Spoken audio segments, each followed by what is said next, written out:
RRB, l'invité du matin. Bonjour Elisabeth Noir. Bonjour Lionel. Votre invité ce matin, Christopher Gigès. Christopher Gigès, membre du gouvernement, mais que nous recevons ce matin sous sa casquette de membre de l'Avenir en Confiance. Bonjour. Bonjour. Merci d'accepter notre invitation. Alors la campagne provinciale est bien lancée, chacun l'a compris.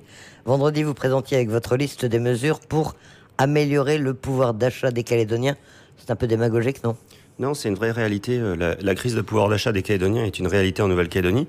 On part d'un double constat. Le premier constat, c'est qu'aujourd'hui, on a une crise sociale en Nouvelle-Calédonie avec 1500 emplois dans le secteur privé qui ont été détruits, mais également un constat que les effets d'annonce sur la baisse des prix ont été un échec et un mensonge de la part de Calédonie Ensemble, avec une crise du travail. Aujourd'hui, on taxe trop le travail en Nouvelle-Calédonie, donc on a proposé des mesures qui s'inscrivent dans une augmentation du pouvoir d'achat et une augmentation des salaires. Vous parlez de mensonges, mais tout de même, les prix à la consommation ont baissé au mois de février. Ça a permis au président du gouvernement de se féliciter du fait que pour la première fois, la Calédonie connaissait une déflation. Ce sont les chiffres là. Oui, je crois qu'il n'y a que le président du gouvernement qui constate que les prix ont réellement baissé. Je pense que les Calédoniens qui vivent tous les jours voient que la fin du mois est toujours un peu plus proche et qu'ils n'arrivent pas à finir ces fins de mois avec des prix qui ont baissé. C'est vrai qu'il y a des prix qui ont baissé sur certains produits, mais d'autres qui ont considérablement augmenté et qui ont pénalisé le pouvoir d'achat. Alors tout de même, d'après Calédonie Ensemble, toujours l'encadrement des marges et des prix a eu des effets positifs, au moins dans les deux secteurs où c'était appliqué, l'alimentation et les produits d'hygiène et d'entretien et les pièces détachées automobiles. C'est pas votre avis, c'est pas vrai? Là, il n'y a pas eu des vraies baisses dans certains secteurs? J'ai entendu le député de la seconde circonscription dire qu'il y a eu 20 francs de baisse sur le paquet de purée mousseline. Je pense pas que ça soit ça qui intéresse les Calédoniens. Aujourd'hui, les Calédoniens sont intéressés par des salaires qui sont qui sont très bas aujourd'hui en Nouvelle-Calédonie, des prix qui ont considérablement augmenté dans d'autres secteurs. Je crois qu'il n'y a que Calédonie Ensemble qui peut se féliciter de sa politique et il faudrait qu'il contacte un peu plus les Calédoniens pour voir la réalité du quotidien. Alors vous proposez un véritable contrat social qui serait fondé sur une baisse des charges sociales. Comment ça se présente? Quelle est la mesure que vous proposez exactement? Aujourd'hui, on taxe trop le travail en Nouvelle-Calédonie. On voit que le niveau des charges sociales est insupportable à la fois pour les entreprises et pour les salariés. Donc, ce qu'on propose, c'est d'augmenter les salaires et d'améliorer la compétitivité des entreprises à travers un contrat social qui serait un contrat social gagnant-gagnant entre l'entreprise et le salarié. Comment on fait? C'est-à-dire que l'entreprise vient voir la collectivité, passe un contrat avec la collectivité et en contrepartie voit une baisse de charges qui se répercutera à la fois sur les salaires et sur l'amélioration de la compétitivité de l'entreprise. Un contrat qui se passe comment? Vous avez déjà prévu le mécanisme qui pouvait associer les entreprises aux autorités? C'est un mécanisme simple, c'est un accord entre la collectivité et l'entreprise, comme ça se passe sur différentes subventions, comme différents contrats qui sont déjà passés aujourd'hui.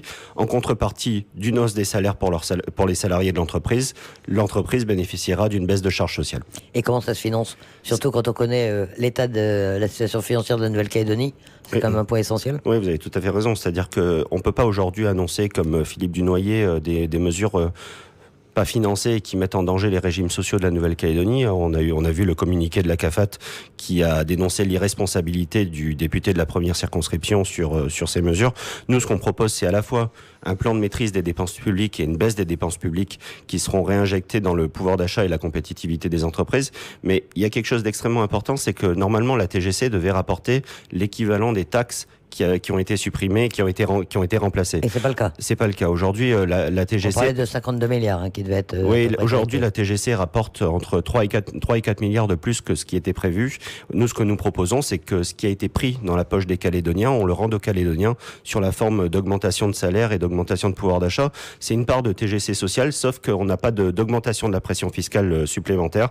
On utilise le rendement actuel pour venir aider les Calédoniens. Vous proposez une diminution des dépenses publiques, mais ça passe par quoi? Ça passe... C'est une diminution des emplois publics, par exemple? Non, pas du tout. C'est-à-dire qu'aujourd'hui, il y a beaucoup de doublons en Nouvelle-Calédonie sur différentes compétences.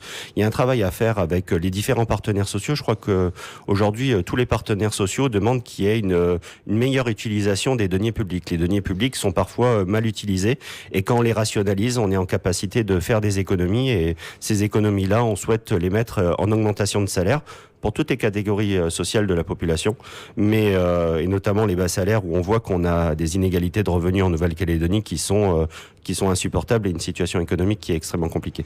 Alors ce contrat social, ça passe aussi par une relance de l'activité. Est-ce que c'est pas un vœu pieux? Tout le monde a envie que ça reprenne, mais comment est-ce qu'on remet en route la machine? On remet en route la machine aujourd'hui par un cercle vertueux, c'est-à-dire qu'en permettant aux entreprises de retrouver de la compétitivité, de recréer de l'emploi, et aux salariés de retrouver de la consommation, on va avoir l'économie qui va repartir, qui va recréer des cotisations. Et ce que je disais en introduction, 1500 emplois détruits en l'espace de 3 ans, ça a été 3 milliards en moins dans les caisses du RUAM. Donc il est aujourd'hui urgent de recréer de l'emploi et ça fera redémarrer la machine économique. Vous parlez également de simplification de la TGC, ça fait partie de l'ensemble de ce contrat social. Oui, tout à fait. Aujourd'hui, la TGC... C'est-à-dire supprimer des taux, revenir à un dispositif plus simple. C'est ça. Aujourd'hui, on a la TGC la TGC, un système TVA. On a le système TVA le plus complexe du monde. C'est-à-dire que chacun qui va en Australie aujourd'hui voit que la GST, qui est l'équivalent de notre TGC, il n'y a qu'un taux et on paye ça. Aujourd'hui, il y a une question de rationalisation des taux. Cette multiplication des taux, 5 taux en Nouvelle-Calédonie, a pénalisé fortement les entreprises et pénaliser les Calédoniens. Alors vous y faisiez allusion tout à l'heure, Calédonie Ensemble a aussi fait des propositions pour améliorer le pouvoir d'achat. Ça va être l'un des grands thèmes de cette campagne provinciale, avec une revalorisation de l'ensemble des bas salaires et une exonération de toutes les cotisations salariales CAFAT payées sur ce salaire minimum. C'est pas une bonne idée? Je crois que Calédonie Ensemble est prête à tout aujourd'hui pour revaloriser l'ensemble des bas salaires, tout le monde va être d'accord. Oui, tout le monde est d'accord, mais moi je me demande pourquoi ils l'ont pas fait depuis 5 ans. C'est-à-dire qu'ils sont au pouvoir depuis 5 ans. Pourquoi aujourd'hui ils annoncent des mesures comme ça, sans financement? Enfin, c'est ce que...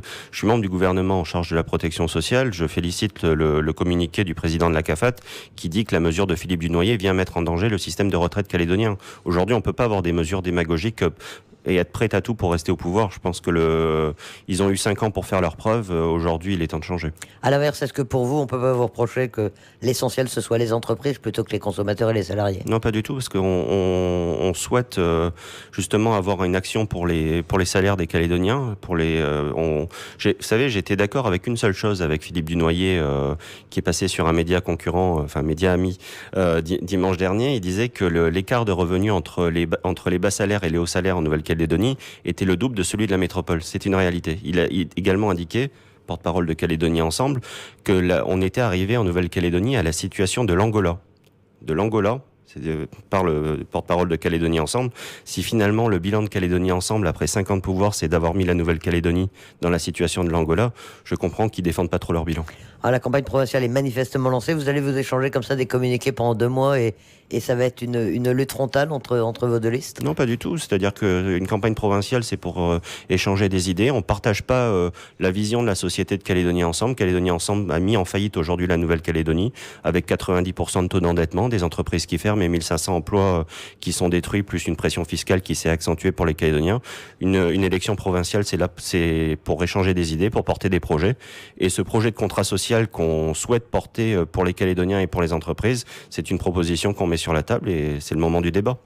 Christopher Gigès, membre de l'Avenir en Confiance, merci d'avoir accepté notre invitation. Merci beaucoup.